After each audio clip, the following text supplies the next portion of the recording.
એક તરફ ગુજરાતમાં અત્યારે રાજકારણ જામ્યું છે, એવામાં ઘણા બધા એવા સોશિયલ મીડિયામાં વિડીયો સામે આવે છે કે જે અવારનવાર ચર્ચાનું કારણ બનતા હોય છે। આજના વાયરલ વિડીયો વિશેની વાત કરવામાં આવે તો જેમાં બે મહિલાઓ છે, એ બંને મહિલાઓ એકબીજાના વાળ પકડીને બાજી રહી છે। લોકો ઘટના સ્થળે ભેગા થઈ ગયા છે, ટોળે ટોળા ઉમટી પડ્યા છે।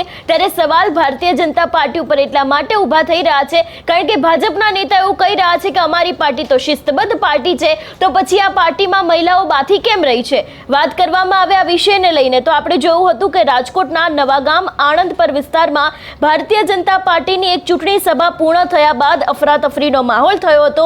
કેબિનેટ મંત્રીની ઉપસ્થિતિમાં યોજાયેલા આ કાર્યક્રમમાં સભાના અંતે બે મહિલાઓ વચ્ચે કોઈ અકાળ કારણોસર વિવાદ થયો હતો। આ વિવાદ એટલી હદે વણસ્યો કે બંને મહિલાઓ જાહેરમાં એકબીજા સાથે બાકડી પડી, જેનો વિડીયો સોશિયલ મીડિયામાં અત્યારે વાયરલ થયો છે। રાજકોટના નવાપરા આણંદપર વિસ્તારમાં ભાજપ દ્વારા સ્થાનિક સ્વરાજની ચૂંટણીના પ્રચાર અર્થે સભાનું આયોજન કરવામાં આવ્યું હતું। આ સભામાં રાજ્યના કેબિનેટ મંત્રી પણ હાજર રહ્યા હતા। ત્યારે મંત્રીની સભા પૂર્ણ થયા બાદ તેઓના ગયા પછી તરત જ ત્યાં હાજર બે મહિલાઓ વચ્ચે શાબ્દિક ટિપ્પણી શરૂ થઈ હતી ને જોતજોતામાં આ બોલાચાલીએ હિંસક સ્વરૂપ ધારણ કર્યું હતું અને બંને મહિલાઓએ જાહેરમાં એકબીજાના વાળ ખેંચીને મારામારી શરૂ કરી દીધી હતી અને આ વિડીયો અત્યારે હાલ સોશિયલ મીડિયામાં ખૂબ જ ચર્ચામાં આવ્યો છે।